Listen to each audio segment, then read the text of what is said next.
Senhor, meu Deus, ó Pai, coloca as tuas mãos. Senhor, meu Deus, guarda aqueles que estão vindo para a tua casa. Livra, Senhor, de todo mal, eu te peço e oro, em nome do teu Filho amado Jesus Cristo. Amém.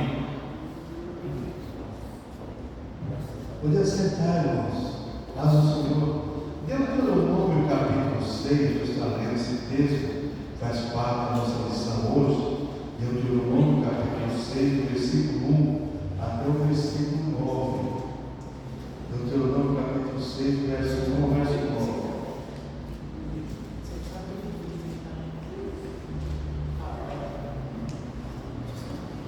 Diz assim, Deuteronômio capítulo 6, verso 1 ao verso 9.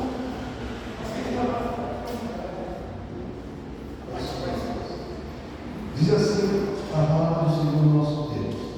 Deuteronômio capítulo 6, do versículo 1 ao versículo 9. Estes, pois, são os mandamentos, os estatutos e os juízos que mandou o Senhor teu Deus te ensinasse, para que os cumprisses na terra que passas para possuir, para que temas ao Senhor teu Deus e guarde todos os seus estatutos e mandamentos, que eu te ordeno, tu e teu filho, e o filho do teu filho, todos os dias da tua vida, que teus dias sejam prolongados. Ouve, pois, ó Israel, e atenta em cumprires, para que bem te suceda, e muito te multipliques na terra que manda leite e mel, como te disse o Senhor teu Deus e teus pais. Ouve, Israel, o Senhor nosso Deus é o único Senhor. Amarás, pois, o Senhor teu Deus de todo o teu coração, de toda a tua alma, de toda a tua força. Essas palavras que hoje te ordeno estarão no teu coração. Tu as inculcarás a teus filhos, e delas falarás assentado em tua casa, e andando pelo caminho, e ao deitar-te e ao levantar-te. Também as atarás como sinal na tua mão, e te serão por frontal entre os teus olhos, e as escreverás nos umbrais da tua casa e nas tuas portas. Hoje nós vamos estudar sobre a autoridade do Velho Testamento, a inspiração do Velho Testamento. E nesse texto aqui nós aprendemos muita coisa sobre essa questão. Por que a palavra foi dada? Para ensinar o povo de Deus a temos muita coisa sobre isso. A palavra de Deus é dada para nós aprendermos, colocarmos em prática, para que nós vivamos bem. Toda nação da terra que tem a Bíblia como regra de fé e prática é diferenciada desse mundo. Você pega aí os ingleses, você pega os galeses, os escoceses, os alemães, é diferenciado, os americanos e assim por diante. Então a palavra de Deus nos ensina muito bem sobre essa questão.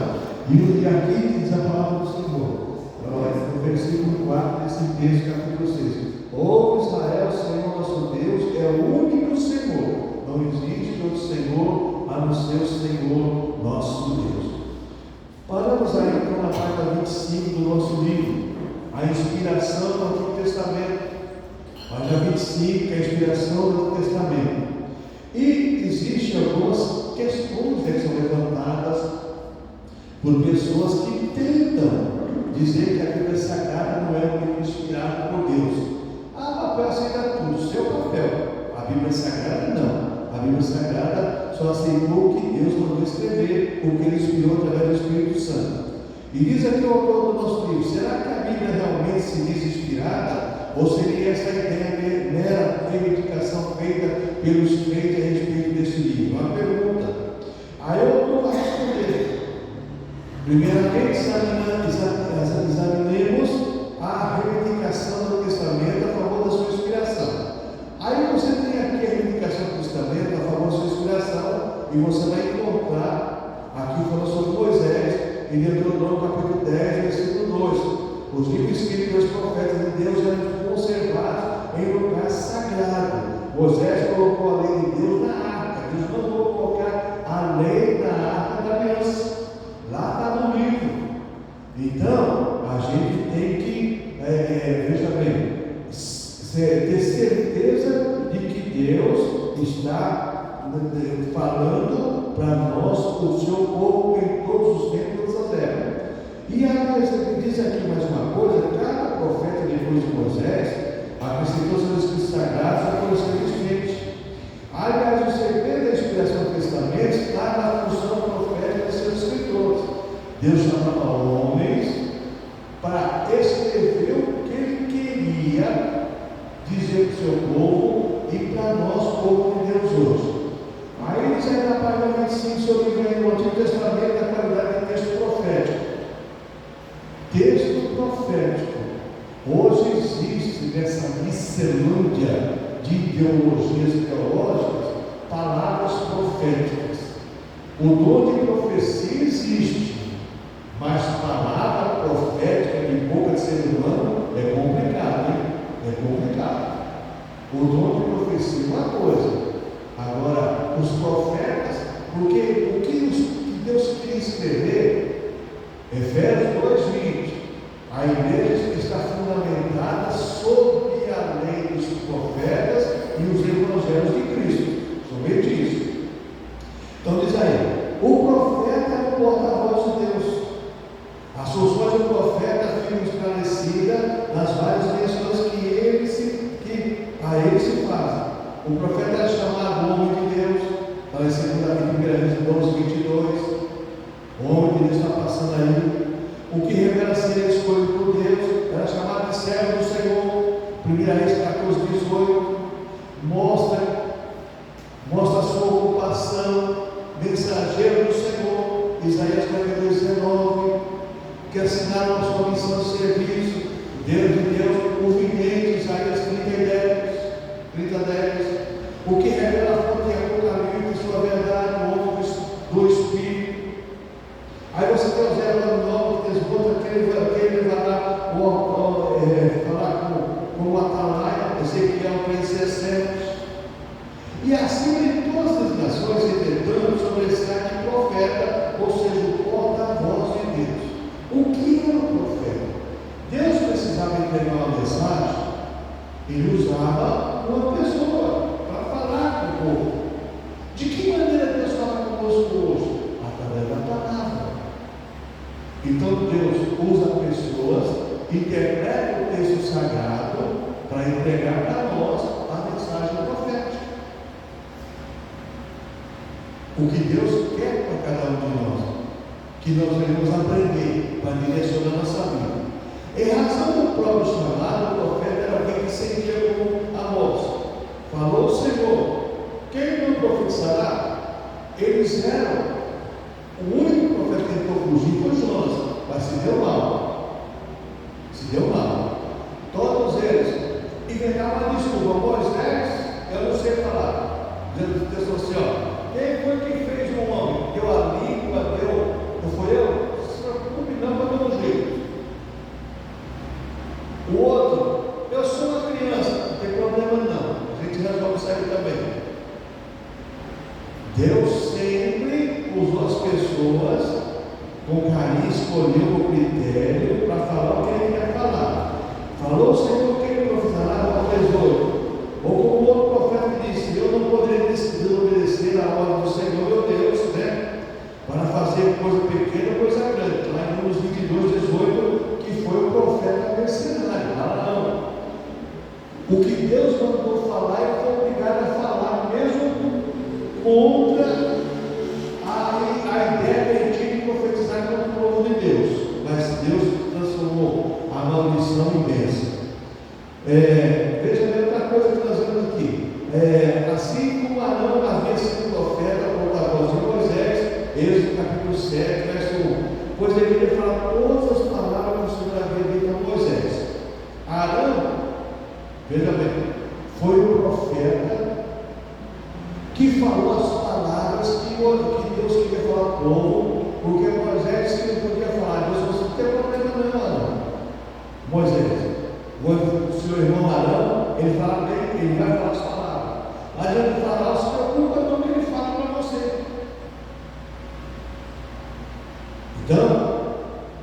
Não tinha desculpa para dizer não. Assim também, como os profetas de Deus deveriam falar somente aquilo que o Senhor lhes ordenasse, assim disseram Deus aos profetas: poreis as minhas palavras na sua boca, e lhes falará tudo que lhe ordenar. Deuteronômio 18. Irmãos, quando alguém vai pregar assim, irmãos, eu penso, eu acho, essa palavra é dúbia, é perigosa.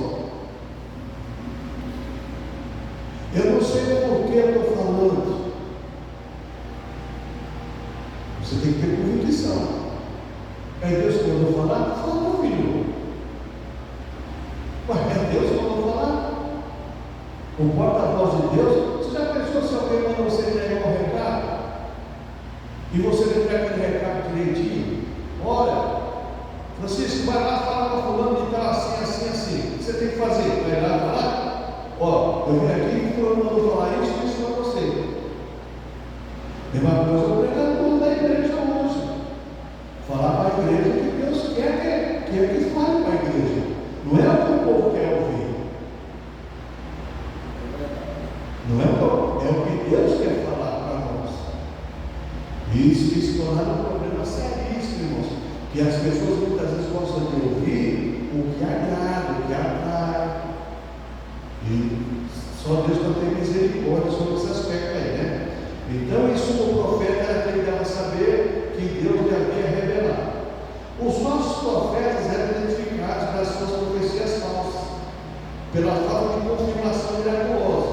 Sempre existiu o falso profeta. Sempre existiu.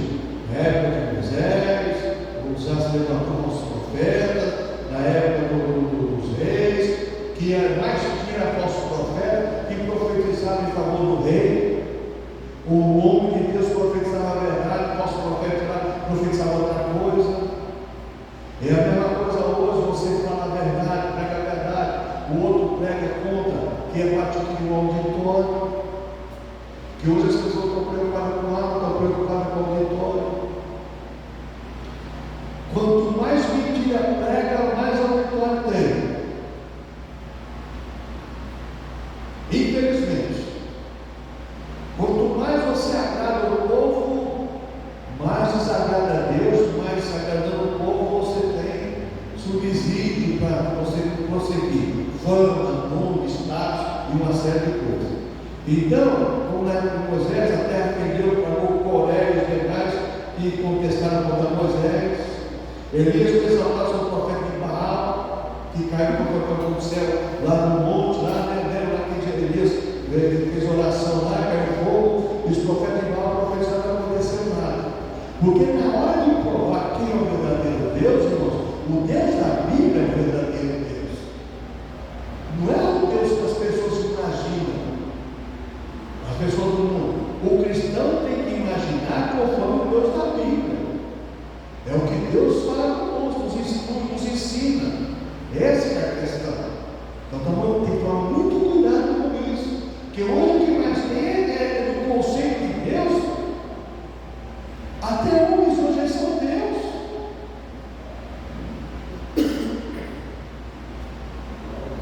Então a Bíblia Sagrada nos ensina bem sobre isso. Sempre ficou bem claro na função do profeta de Deus que o que dizia era a palavra de Deus. As declarações proféticas eram escritas, muitas declarações proféticas eram transmitidas oralmente, mas interessante aqui o fato que muitas eram registradas. São registros considerados declarações do próprio Deus. Palavras escritas de Moisés foram consideradas dotadas de autoridade divina. Não se aparta a tua boca o livro desta lei, Josué 8, a exortação de Deus de Israel.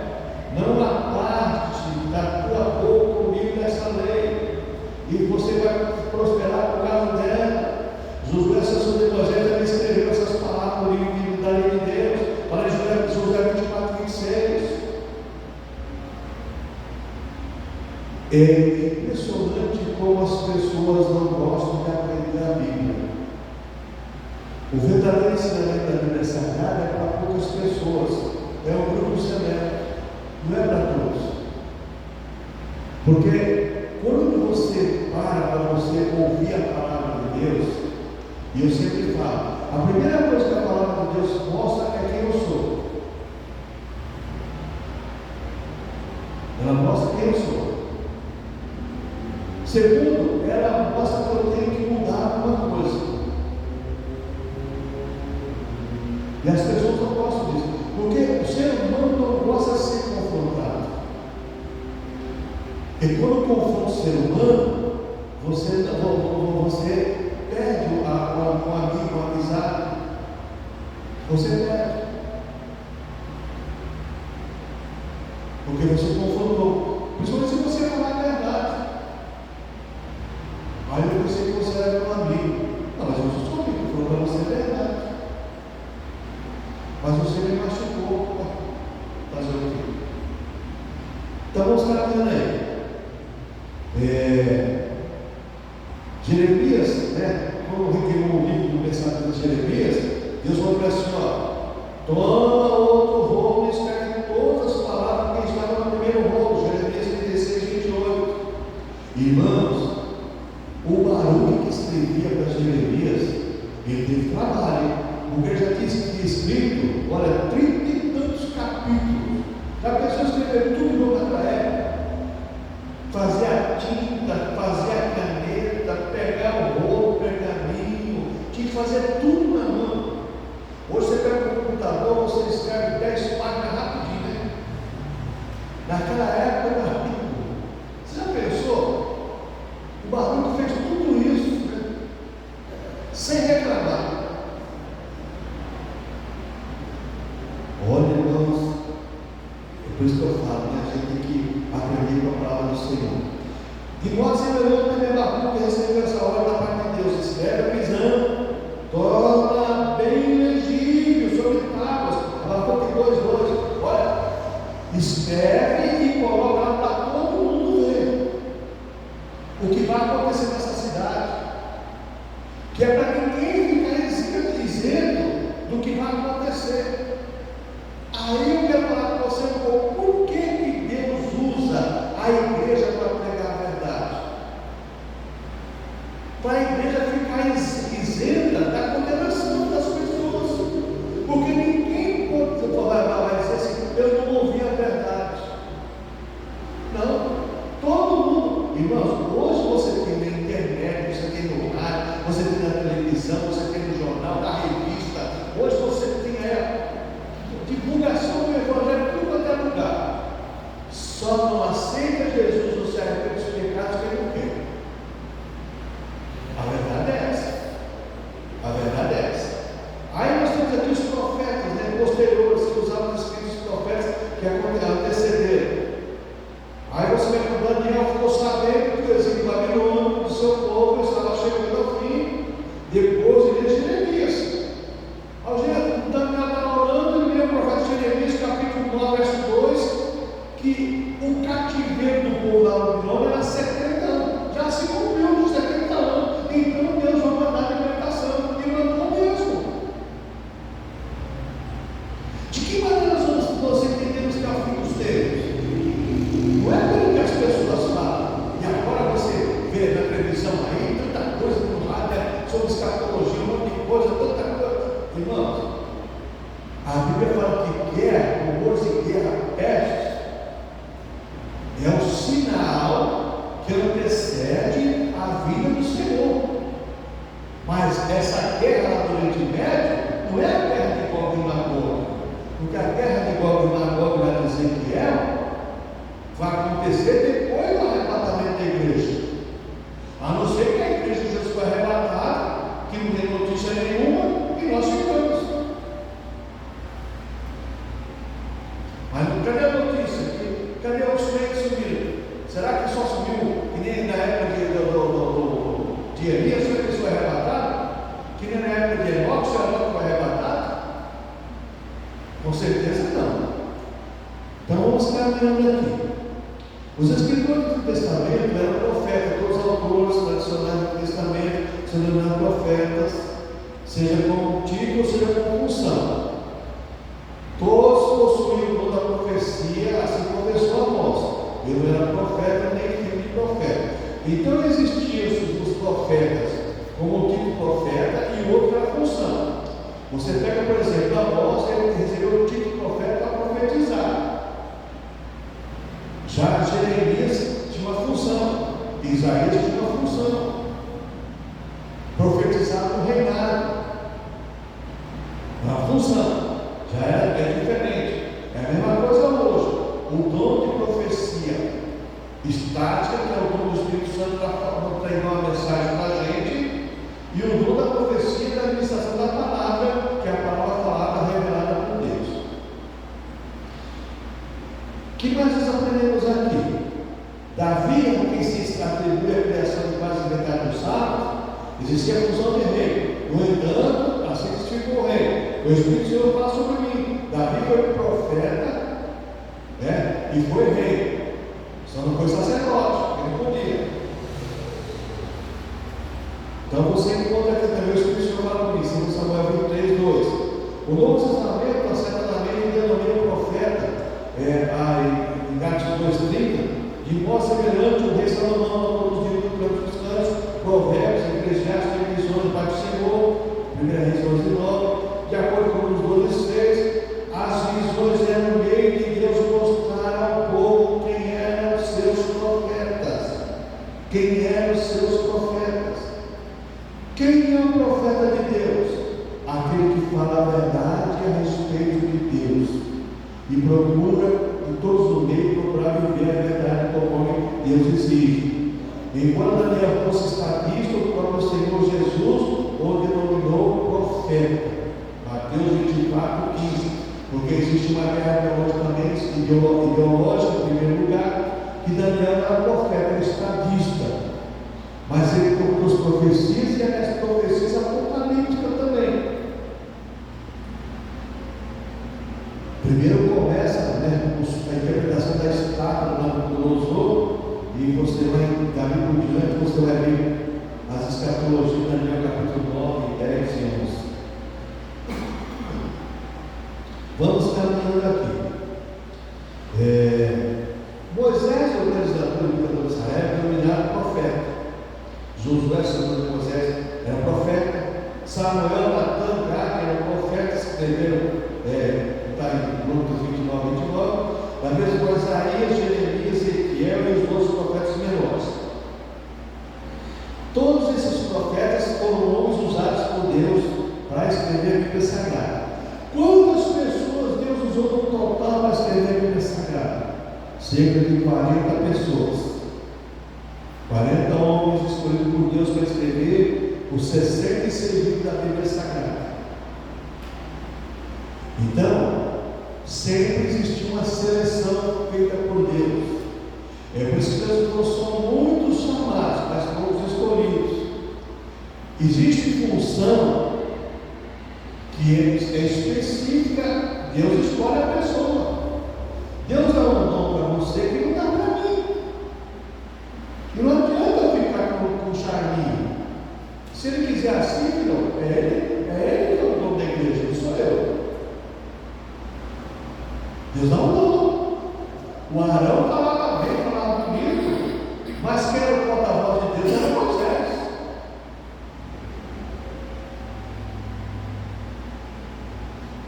Então é complicado, né? As pessoas querem dons, mas não querem sacrifício. Então, quando eles o registro oficial dos seus escritos proféticos, comprovadamente não há registro dos escritos proféticos conservados a par da compilação sagrada. Tudo que os profetas escreveram está escrito no nosso meio. A respeito de Josué está escrito e que acrescentou sobre ele uma compilação existente, 24, 26. Em seguida, os passos de Samuel acrescentou as palavras que Samuel escrevia, escreveu um livro e pôs perante o Senhor, 1 Samuel 10, 25. Samuel fundou uma escola de profetas, lá em 19 e 20, cuja alunos mais tarde lhe chamariam filhos dos profetas, segundo Reis 2, 3.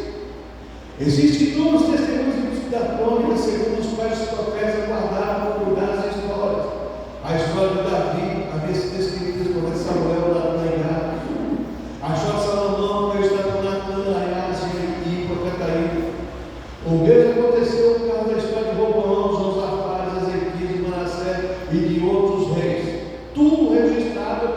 texto profético. Por que existe esse registro e às vezes os reis é tão má? Por que existe esse registro? Para nos ensinarmos. Lembra-se de uma coisa que eu sempre falo: aprender com o erro dos outros é uma virtude. A pessoa errou, você vê que a pessoa errou e você aprende com o erro dela. Agora, você aprender com o seu erro é sofrimento. É sofrimento. Você pagar pelo seu erro é sofrer. Sofre duas vezes. Paga pelo erro e paga por sofrer, consequência do erro. Davi, quando pecou, Deus não deixou dizer que Davi pagar o erro, não. Foi perseguido pelo próprio filho. E tantos homens de Deus sofreram as consequências. Então, vamos aprender com nossos erros. Falar de Manassés, que é o rei de Israel, é verdade, é o rei de Israel.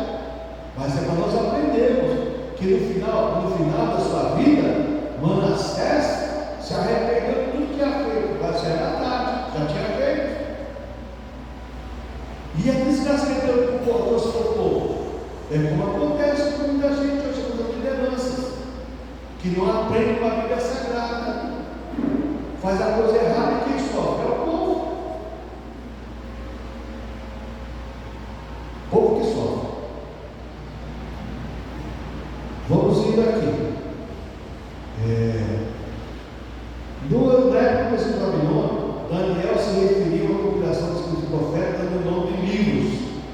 De acordo com Ezequiel 19, o registro oficial de verdadeiros profetas de Deus.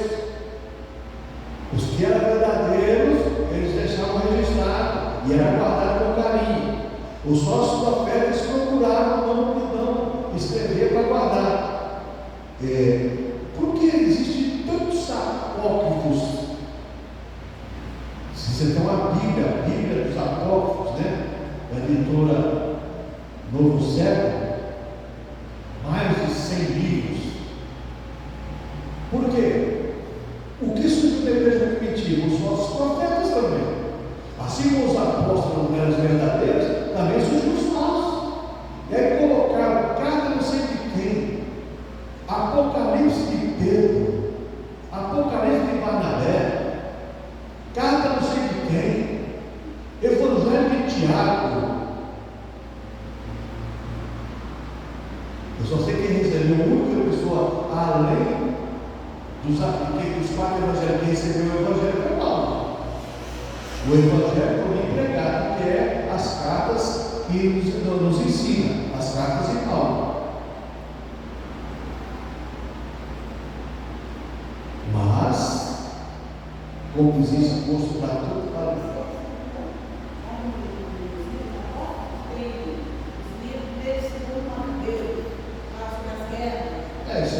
Isso é história. São histórias. Aconteceu. O livro de Macabeus também tem o livro de Eclesiástico também.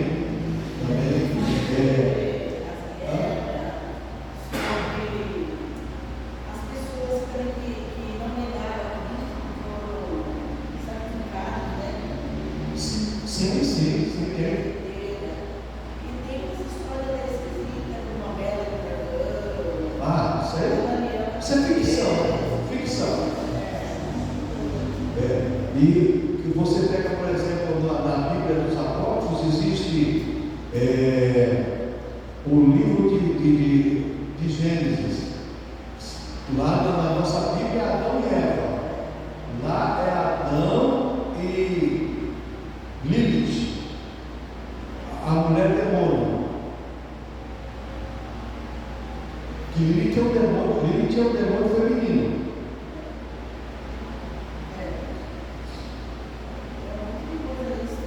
E é poderosa no conceito das escrituras, né? Ela é poderosa. Eles não entraram como eles foram escritos após eles deixaram o caminho, né? Sagrado. Para não entrar os apóstolos, foi feito o cano. Cano é livro que aqui está. Eu gostaria de explicar, o resto não. Porque ele não tinha testemunha também. Porque o livro, o que é o cano bíblico? A Bíblia Sagrada. Paulo escreveu, essa carta que eu leio para vocês, eu leio na igreja humana dos Laodiceia. Onde Laodiceia também leio na igreja de Filipe. De Filipe eu leio Tessalônica. Tessalônica eu leio em Romanos. Então as cartas eram lidas e guardadas. E tinha uma assinatura. Tem muitos lá que foi escrito por pessoas e colocou o nome de outra pessoa. Por exemplo, o camarada quer se aparecer. Você conhece uma pessoa famosa, você escreve alguma coisa e coloca o nome da pessoa. Então você vai casar igual. Agora você coloca lá, pastor Pedrosa, vai fazer o quê? Nem vai ler.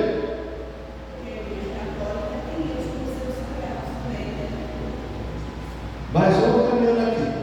Então, Daniel falou, será também, ele falou sobre os livros proféticos. Ezequiel também falou sobre os profetas, e os verdadeiros profetas eram oficialmente reconhecidos por causa dos velhos profetas que tem o seu Novo Testamento com 39 livros sagrados, livros considerados inspirados por Deus, do Gênesis até Malaquias.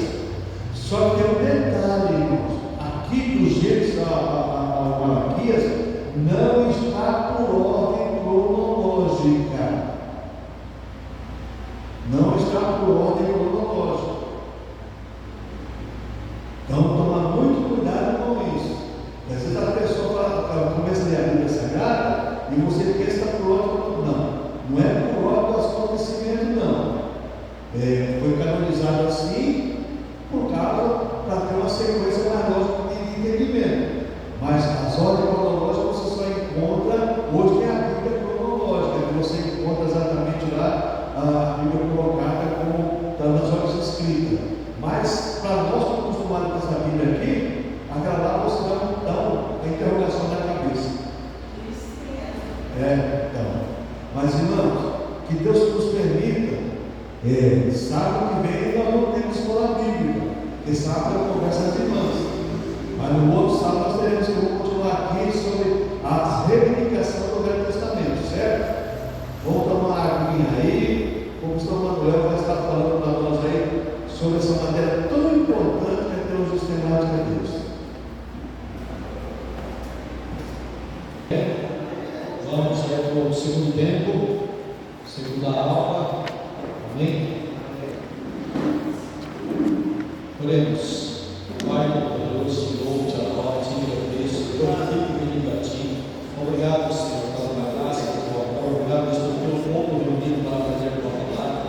Senhor, nos encaminha, nos direciona, abre nossa mente, nosso entendimento, abre os nossos ouvidos, abre o nosso coração para entendermos, Pai. Ilumina pelo teu Espírito Santo e nos ensina a tua palavra. Em nome de Jesus Cristo. Amém, Jesus. Para quem quiser acompanhar aí no celular, página 27,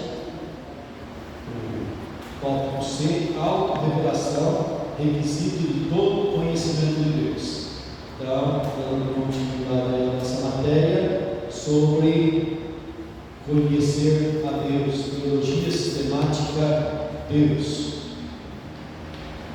Mateus, capítulo 11, versículo 25 ao 27, é um texto que nós já lemos em aulas passadas e vamos estar lendo hoje novamente, que é 3 versículos que falam sobre conhecer a Deus através da revelação que Ele nos dá. Lembrando que o ponto central daquilo que nós estamos estudando é auto-revelação, o Deus que se revela. Você só conhece a Deus porque Ele se deixa conhecer. Se Ele não se deixar conhecer, ninguém tem condições em si mesmo de conhecer. Mateus 11, 25 diz assim: naquele tempo, respondendo, Jesus disse: graças te dou, ó Pai, Senhor do céu e da terra, que ocultaste essas coisas aos sábios e instruídos e as revelaste aos pequeninos. Sim, ó Pai, porque assim te aprove. Todas as coisas me foram entregues por meu Pai, e ninguém conhece o Filho senão o Pai, e ninguém conhece o Pai senão o Filho, e aquele a quem o Filho o quiser revelar. Amém?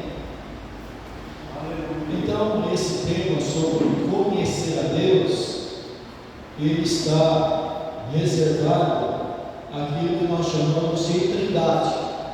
Está reservado ao Pai, ao Filho e ao Espírito Santo.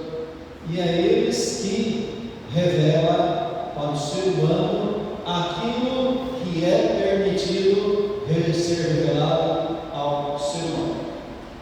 Página 27 aí da nossa matéria, que nós estamos continuando aí, tópico C aí fala autorrevelação, requisito de todo conhecimento de Deus. O que é uma coisa autorrevelação? Ou seja, Deus se autorrevela.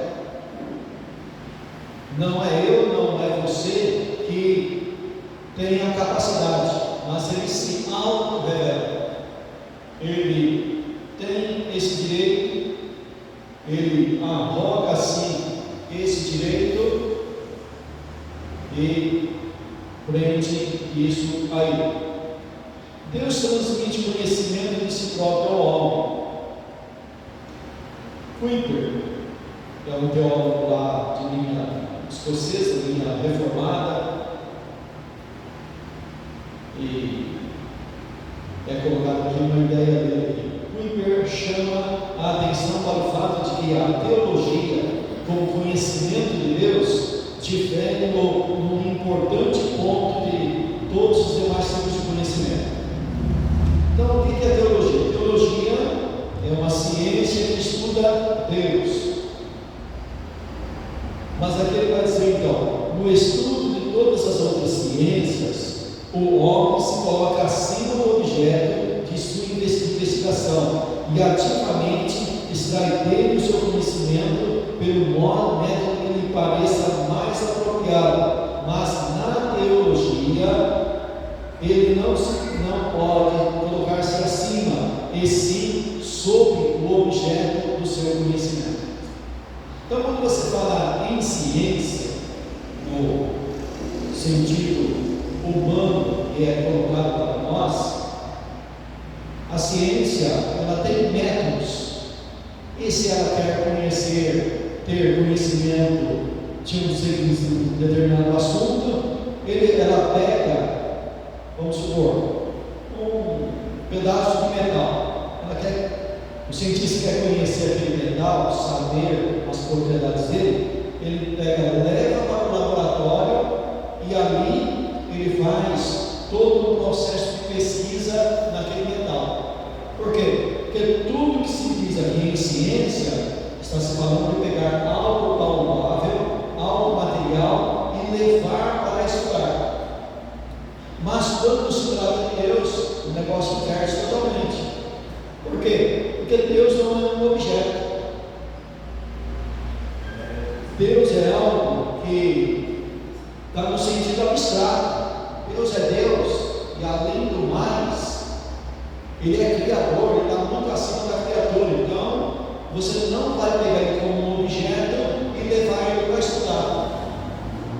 Então, o teólogo já se porque o outro cientista se coloca acima do objeto. Então, o cientista é sujeito e o que ele está procurando é o objeto do estudo dele. Agora, quando você vai estudar sobre Deus, não. Você não é sujeito sobre Deus. Você está abaixo de Deus. Então, Deus não é objeto. Mas Ele permite você, homem, conhecê-lo. De que maneira? Através da autorrevelação. Ele se revela, Ele se deixa conhecer, Ele se dá a conhecer. Glória a Deus. Aí ele diz, em outras palavras, o homem só pode conhecer a Deus na medida em que esse Engraçado, ativamente. Então Deus, Ele tem se auto-revelado, a maior auto-revelação dele está nas Escrituras, mas Ele continua se revelando. Ele está ativo, porque se Ele não tivesse ativo, aquele conhecimento das Escrituras para nós não teria nenhum valor. Por isso que as Escrituras ela é diferenciada. Por quê? Porque ela é vivificada. Deus continua ativo, se auto-revelando. Através de onde? Através das Escrituras, através da palavra de Deus. Deus, antes de tudo, o sujeito transmite conhecimento ao homem, e só pode tornar-se objeto de estudo do homem na medida em que este assimila e reflete conhecimento a ele transmitido pela revelação. Então, Deus tem se revelado, e nós então, como teólogos, começamos a investigar, vamos investigando, e Deus então, na sua bondade, na sua graça, permite que a gente vá adquirindo conhecimento. A gente vai adquirindo conhecimento através da palavra dele, daquilo que ele revelou. Sem a revelação, o homem nunca seria capaz de adquirir qualquer conhecimento de Deus. E mesmo depois de Deus ter se revelado objetivamente, não é a razão humana que descobre Deus, mas é Deus que se descerra aos olhos da fé. Ou seja, ele vai entrar aqui num assunto aqui, que Deus, ele se já auto-revelou, mas se ele não vier através do Espírito Santo e nos dar iluminação daquele que ele já revelou, a gente não entende nada. Por isso que de vez em quando você pergunta assim, mas aquele camarada, ele estudou tanto, isso acontece muito com teólogos católicos, mas como é que pode? O camarada passou não sei quanto tempo estudando a Bíblia e não obedece nada da Bíblia, e bem pelo contrário, fala contra a Bíblia, mesmo conhecendo a Bíblia. Aí o que falta para ele? A iluminação. Então veja que a auto-revelação também é levada para o agir do Espírito Santo. Se o Espírito Santo não pegar essa auto-revelação de Deus e iluminar os seus olhos, colocar na sua mente, colocar no seu coração, não faz efeito. Oi? Volta para o chiqueiro. Volta para o chiqueiro. Então, é para a gente ficar bem humilde mesmo, porque a gente precisa realmente da iluminação. Contudo, pela aplicação da razão humana santificada ao estudo da palavra de Deus, o homem pode, sob a direção do Espírito Santo, obter um sempre crescente conhecimento de Deus. Então, nós temos condições dadas por Deus para nos debruçar na palavra de Deus, e através do Espírito Santo ele vai abrindo nossa mente, vai abrindo nosso entendimento, e nós vamos adquirindo conhecimento sobre Deus através da revelação que ele mesmo se deixa conhecer. Aí ele vai agora introduzir um novo teólogo aqui, né? Você já ouviu falar alguma coisa dele? Barth também está dentro do fato que o homem só pode conhecer a Deus quando Deus vem a ele num ato de revelação. Ele afirma que não existe nenhum caminho do homem para Deus, mas somente de Deus para o homem. Ele diz repetidamente que Deus é sempre o sujeito e nunca o objeto do conhecimento. Para entender isso daqui que ele está falando aqui, vamos pegar uma ilustração bíblica. Eu já falei em outras aulas, vamos repetir novamente. Quando Deus criou o homem e colocou no meio do jardim do Éden, em estado de criatura perfeita, Então, quando você fala assim, estado de criatura perfeita, esse estado tem um limite, porque tudo que é criatura tem um limite, mas era, diga-se de passagem, era perfeito. Você não encontra o homem saindo do jardim do Éden e indo até o céu visitar Deus. Você sempre vai encontrar, naquele pequeno relato, Deus vindo toda a tarde se encontrar com o homem no jardim. Sempre foi Deus tomando a iniciativa e se revelando ao homem, e não o homem indo lá. E depois da queda, o negócio ficou mais complicado ainda, porque Deus vem, como sempre, e o homem se esconde. O homem se esconde. E aí Deus está perguntando: onde estás agora? Ah, eu ouvi a tua voz e me escondi. Mas depois da queda, quem toma o passo também de ir atrás do homem é Deus. Então, dentro aqui desse pensamento aqui, é o seguinte: você não encontrou Jesus, porque Jesus jamais se escondeu e ele nunca se perdeu. Quem se esconde, quem se perde é o homem. Então foi Jesus, 99 uma Cristo e uma perdida. Quem que vai atrás da perdida não é a perdida que vai atrás do pastor, é o pastor que vai atrás da perdida. Então não tem esse negócio, eu encontrei Deus, foi Deus que me encontrou. Mas falando assim parece fácil, né? Mas se você for um estudante da Bíblia mesmo, principalmente se você for estudar para debater, você pode debater comigo. Sim, você pode debater. Você pode me chamar e falar assim: mas irmão, você está dizendo que é Deus que algo se revela, mas tem vários lugares nas Escrituras que manda a gente buscar Deus. E buscar e eles me encontrareis. Provérbios, né? Olha, aquele que cedo de madrugada me busca, aquele que me busca como se busca o ouro e a prata, vai me encontrar, diz a sabedoria. E tem vários lugares nas Escrituras onde exorta o homem que se o homem buscar Deus, vai encontrar Deus. Você pode me apresentar isso aí e falar assim: olha, tal fulano lá chegou ao conhecimento porque ele se lascou, ralou até conhecer Deus. E Deus se mostrou para ele porque ele buscou. E tem lugar na Bíblia que manda jejuar para buscar, encontrar Deus, e vai pegar a fome. Aí eu digo para você o seguinte: porém, portanto, no entanto, mas, quando a Bíblia dá essa exortação para buscar a Deus, com quem que ela está falando? Isso.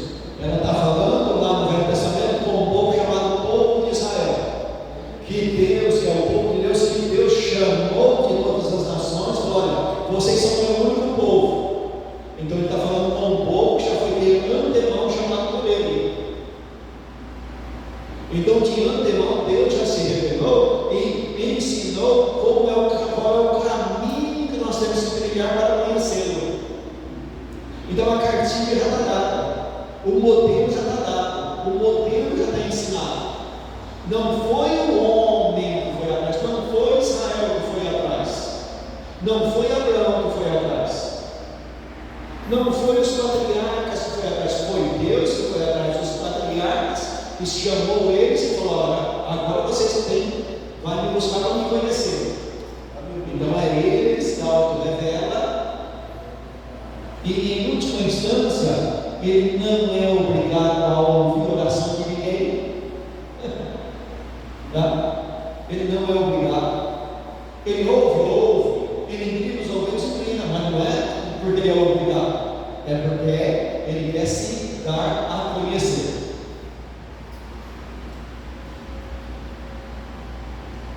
Aí sobre o arte aqui, ele vai falar uma coisinha bastante complicada, porque quando ele pega várias ideias de vários teólogos aqui, ele pega as ideias contrárias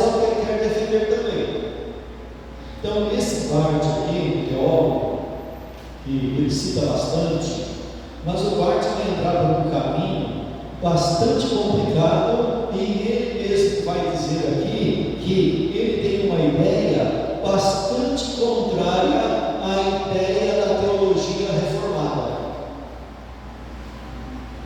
E eu comecei a meditar por que esse camarada tem uma ideia contrária.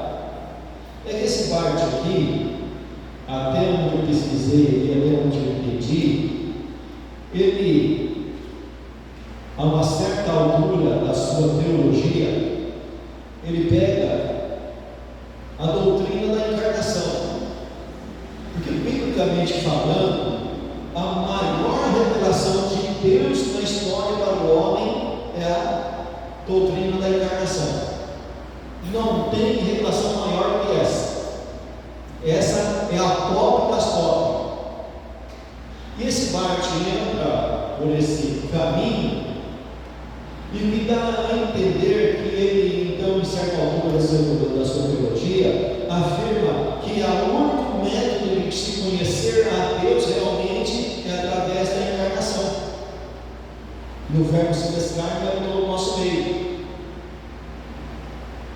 Só que existe um detalhe aí, que, como Paulo diz, olha, embora nós tenhamos conhecido Cristo segundo a carne, no entanto, no momento a gente não conhece Ele mais assim. Por quê? Porque Ele se fez carne, realmente habitou no nosso meio, morreu, ressuscitou e foi assunto ao céu. E nós sabemos da encarnação, sabemos da morte expiatória dele, sabemos da ressurreição dele por causa das Escrituras.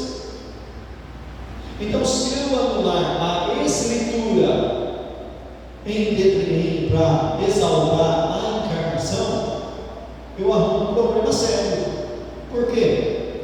Porque eu tiro, o ponto de vista que ele vai defender aqui, que a minha fonte de pesquisa é as Escrituras. Porque se não tivesse as Escrituras para falar sobre a encarnação, sobre a paixão de Cristo, a morte dele na cruz do Calvário, e a ressurreição dele, e a ascensão dele ao céu, se não tivesse registrado nas Escrituras, eu não teria informação nenhuma.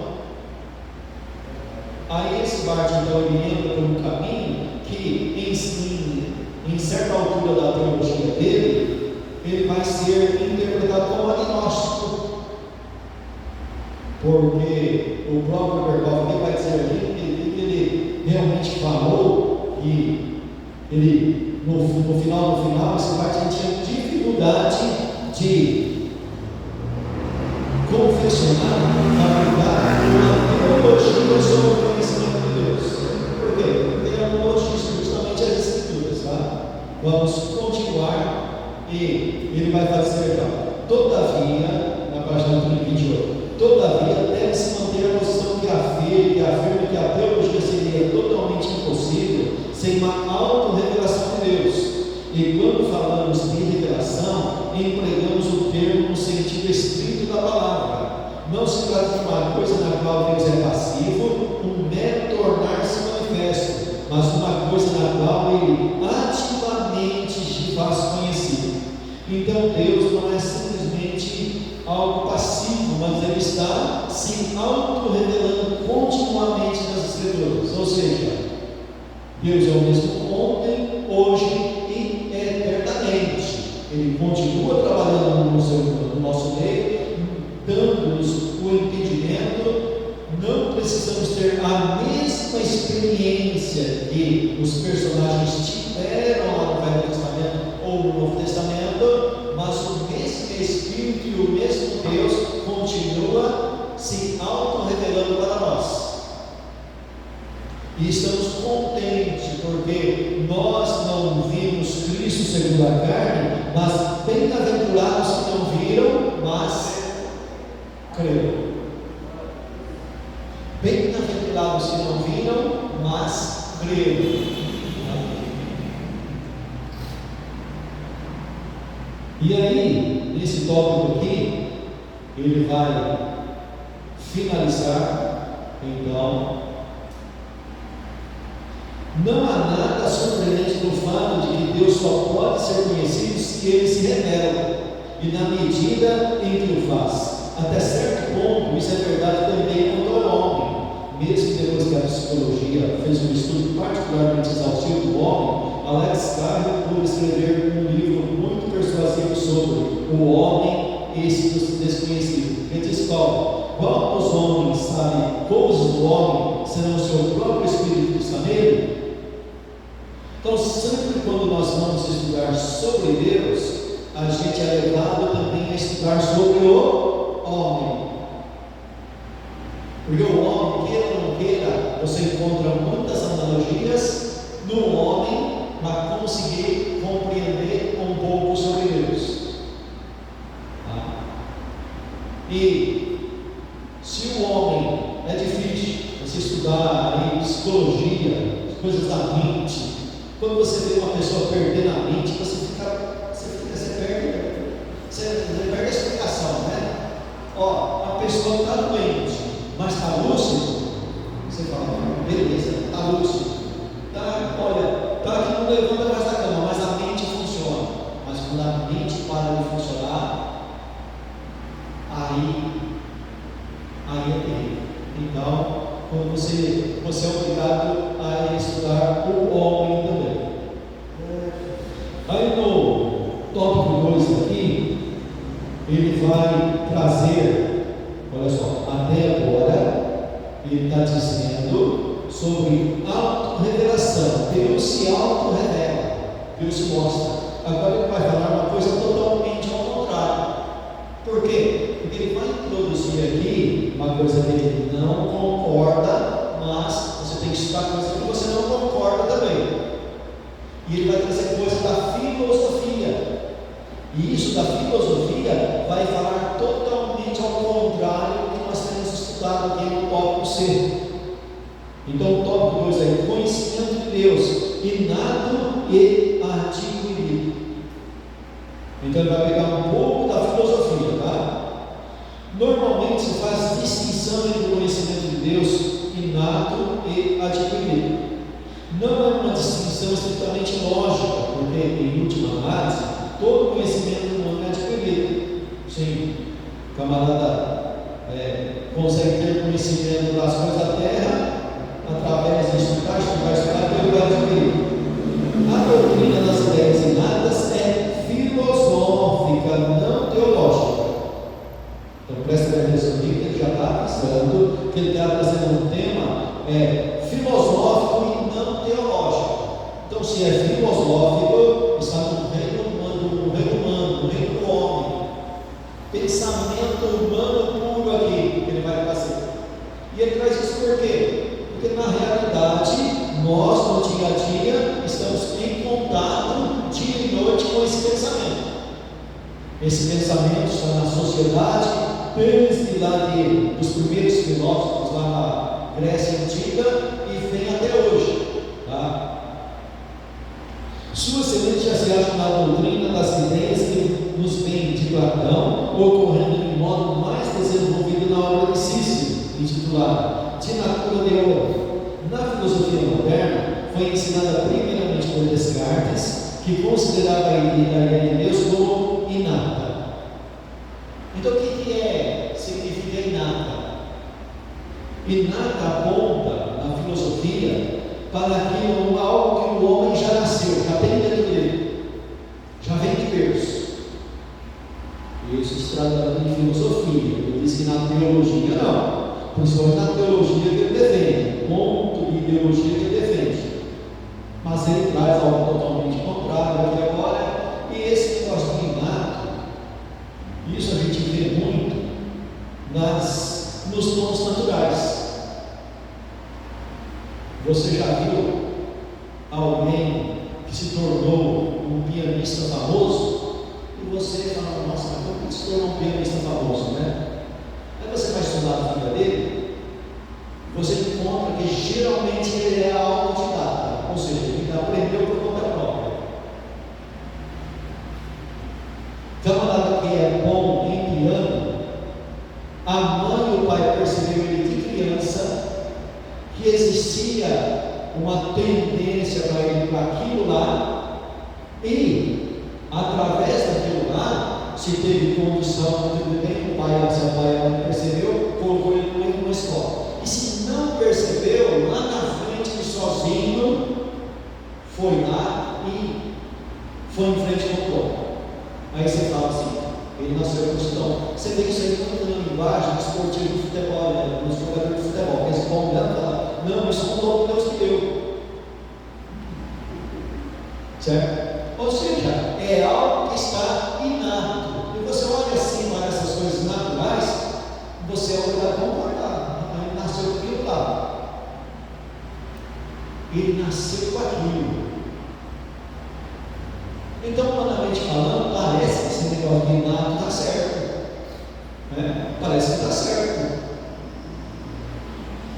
Todos os gênios aí da humanidade que você estuda, a maioria ao Einstein mesmo era autodidata. Tem um cara de maluco lá, tem camarada aí que é gênio e nunca pôs o pé numa escola, aí é gênio.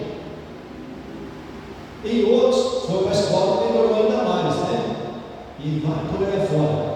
Mas, biblicamente, para conhecer Deus, isso funciona? Aí, alguns teólogos, principalmente quando a igreja se tornou católica apostólica romana, andou por esse lado, foi por esse caminho, e nós falamos na aula passada aí que um camarada lá fez uma teologia bastante complicada, aonde ele explicava a existência de Deus sem as Escrituras. Aí você vai para a Bíblia, principalmente os escritos de Paulo, e fala: olha, o homem, pela filosofia, pela sabedoria humana, não conhece a Deus, porque Deus tornou loucura a sabedoria dos sábios. Deus não se deixou conhecer pela sabedoria dos sábios. Nós vemos isso no começo da aula. Graças se deu ao Pai que ocultasse essas coisas aos sábios e entendidos e as revelasse aos pequeninos. Então, esse negócio de inato é totalmente contrário ao pensamento teológico defendido por esse autor aqui. Aqui dentro, você vai ver que ele vai falar sobre isso, e ele vai falar então sobre o adquirir, embora ele não reconheça e refute totalmente o conhecimento inato. Se o camarada nasceu com uma tendência para a música, se tornou um pianista, era um dom natural dele lá, a gente não discute, mas dizer isso em relação a Deus, não. Esse autor aqui, esse método de pensar dele não aceita isso em relação a Deus. Mas o adquirido tem uma tendência assim. E ele então ele vê, só pode ser adquirido pelo fatigante processo de percepção e reflexão, raciocínio e argumentação. Sobre a influência do idealismo hegeliano e pelo conhecimento moderno da evolução, o conhecimento inato de Deus tem recebido forte ênfase. Por outro lado, Barth nega a existência de qualquer conhecimento dessa espécie. Tá bom? Então, parece que ele ia dar uma colher de chá para o nosso conhecimento adquirido, mas ele vai lá e coloca tudo de água abaixo. Mas por que ele faz isso? Vamos falar então um pouquinho sobre objetivo e subjetivo. Voltando a outras aulas passadas, objetivo o que é? Aquilo que está revelado nas Escrituras. É o objetivo nosso, está ali nas Escrituras. O que é subjetivo? Subjetivo é a tua experiência, cada um tem uma. Então, subjetivo é a nossa experiência. E aí, agora chega nesse ponto aqui, e coloca lá embaixo. E anula tudo. Vou até desistir de estudar, não vai estudar não. Rapaz, ele anulou tudo. Como é que pode? Como é que pode, né? Então vamos pegar aqui. Olha, vamos dizer que essas duas folhas aqui é o subjetivo. Vamos usar aqui uma comparação que a Igreja Católica Apostólica Romana fez lá no passado. Então esse aqui é o nosso subjetivo. Posso chamar também de dogmas da igreja. Tudo que é a história da igreja, eu estudei, tive conhecimento, adquiri conhecimento, junto com a minha experiência individual com Deus, fiz um documento bem feito aqui, e aqui está a palavra de Deus, é o objetivo. Vamos chamar isso aqui de palavra de Deus, é o objetivo das Escrituras, e esse aqui é o meu conhecimento. Aí a Igreja Católica, numa briga lá, interna lá com os teólogos, ela pegou os documentos dela e colocou do lado das Escrituras. O que ela queria dizer com isso? O meu conhecimento, o meu dogma, tudo que eu adquiri durante esses 1000 anos é igual à palavra de Deus. Mas ela não ficou contente com isso, não. Eu sou o cara, eu não estou contente com isso.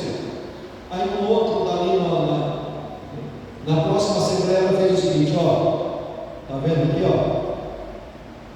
o meu dogma, o meu conhecimento está em cima da palavra de Deus. Está em cima, está acima. O meu subjetivo está acima do objetivo. Eu aprendi tanto que eu ultrapassei o objetivo, ultrapassei Deus agora. E a igreja fez o quê? O líder dela é infalível e a igreja encerrou tudo embaixo do ensinamento dela, fora dela não existe mais nada, é ela e acabou. Está vendo por que o Berkov é radical nisso? Ou seja, em outras palavras, a tua experiência não é igual à palavra de Deus e muito menos está acima da palavra de Deus. Aí aquele irmão fala para você, mas irmão, isso está contra a palavra. Não, mas Deus me revelou. Não, irmão, é que você não entende o mistério. Deus me revelou, eu jejuei, eu orei, Deus me revelou. Mas irmão, rapaz, se você não pode largar a sua esposa de 50 e casar com uma de 20, não, mas Deus, no meu caso, fez uma exceção.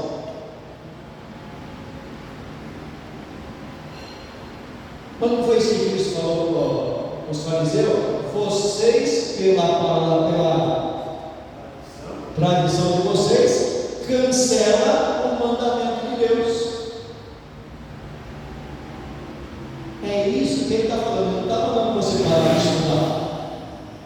Ele está falando que a palavra de Deus é assim, a palavra de Deus está em cima do seu conhecimento, da sua experiência. Não adianta inclinar o nariz e falar, eu tenho 50 anos na igreja, eu sou dono da igreja, não. Não adianta falar, não, a igreja, eles têm a doutrina da igreja, tem a doutrina da igreja é bíblica. Mas você pegar uma doutrina e colocar ela acima das Escrituras, acima de Deus, não é certo. Continuemos aqui. Deu para entender esse ponto tão complicado aqui dele? A gente simplifica assim para você, para trazer um entendimento, tá? Então a gente é obrigado a trazer nas nossas palavras, porque nas palavras dele é bastante difícil de entender. Então a gente precisa dar uma quebrada na palavra acadêmica dele para a gente chegar no entendimento. Aí o ponto 3 aí, temos 10 minutos aí para terminar. A revelação geral e a especial. A Bíblia atesta, na página 29, tá? A Bíblia atesta uma dupla revelação de Deus. Uma revelação na natureza que nos cerca, na consciência humana e no governo providencial do mundo. em uma revelação encarnada na Bíblia como a palavra de Deus. Então aqui ele vai falar de revelação geral. O que é revelação geral? Aquilo que Deus mostra através da natureza. A natureza revela Deus. A natureza mostra Deus. Uma outra coisa que mostra Deus, a nossa consciência, a própria nossa Constituição mostra Deus.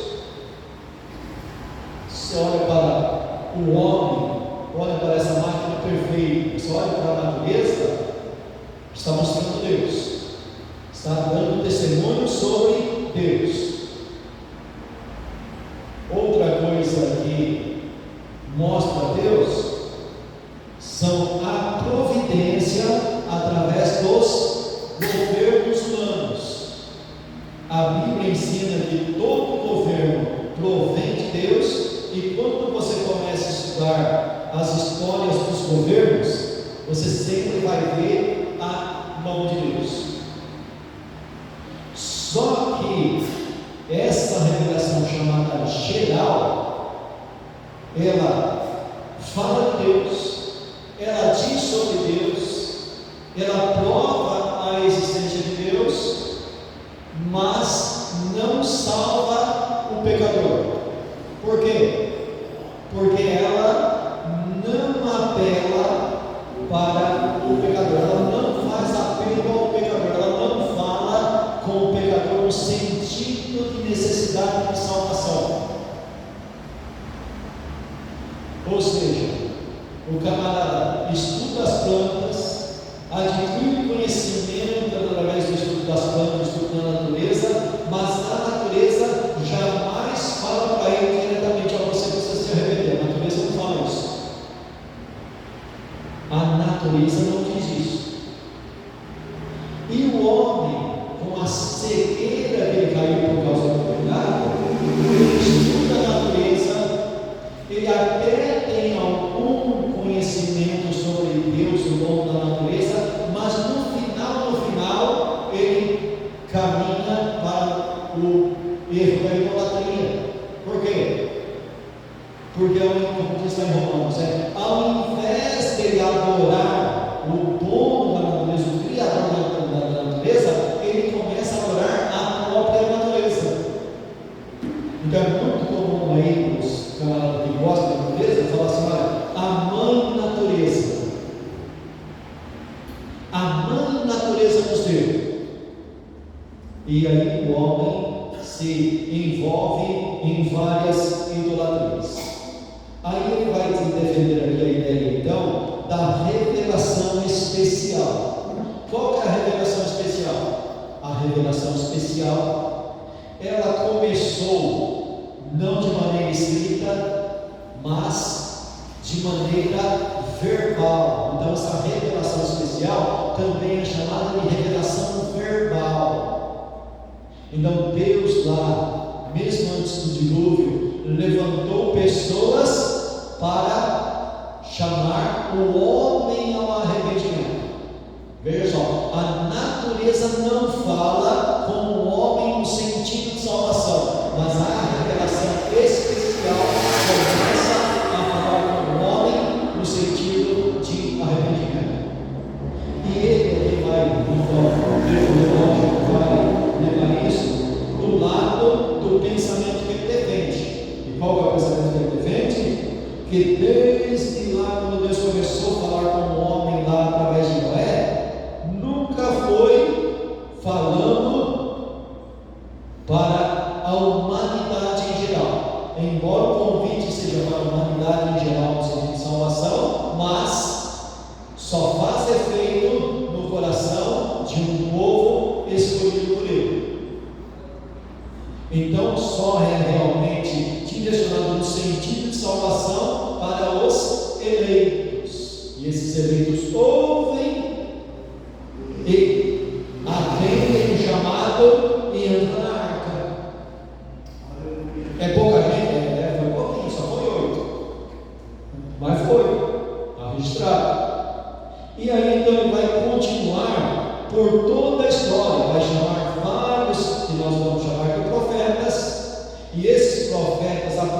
escrito trouxeram de maneira verbal. O primeiro que lançou o escrito foi um homem chamado Moisés, e a partir de Moisés, então, Deus levantou outros homens e colocou isso na escritura.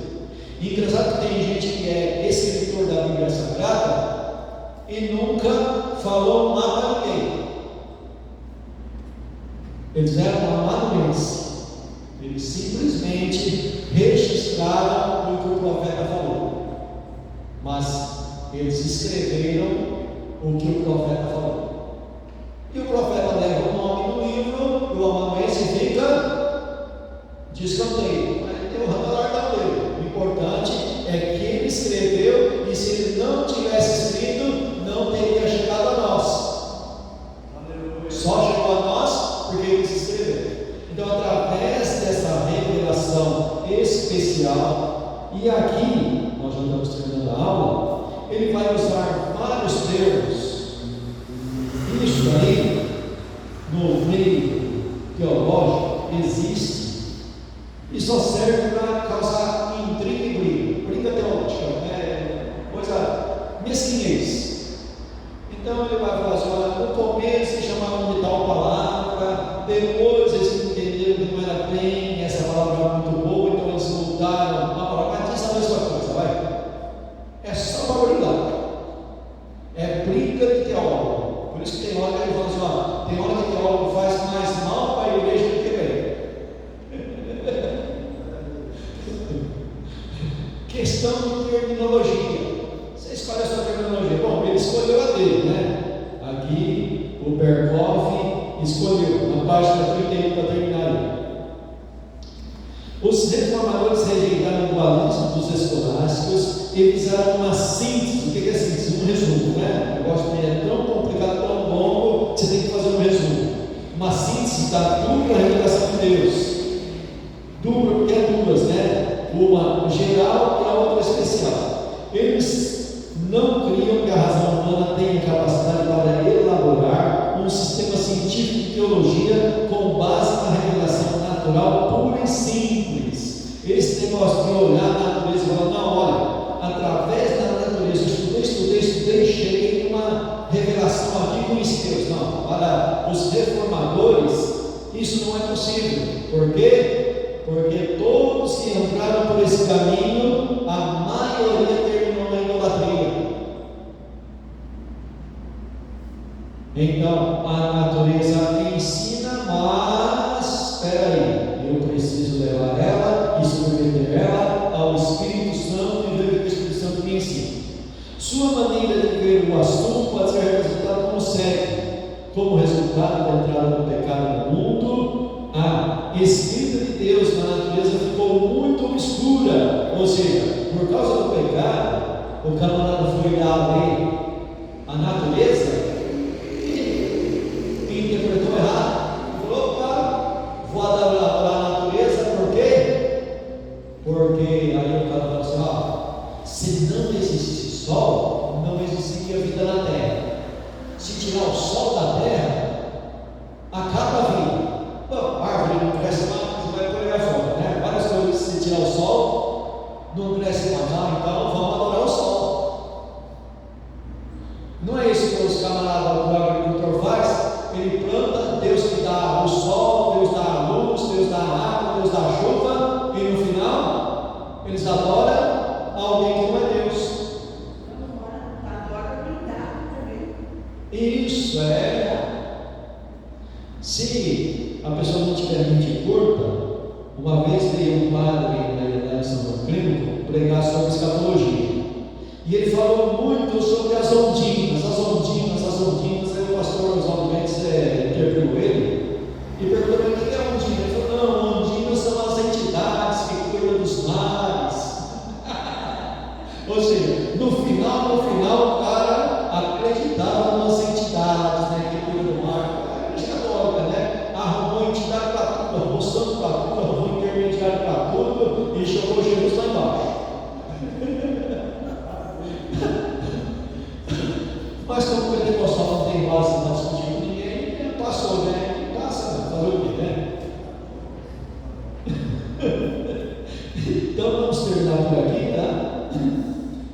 isso? Isso. Segue na página 31. Na próxima aula nós vamos partir para um assunto mais fácil. Amém? Que Deus te abençoe de guarda. 9 horas já.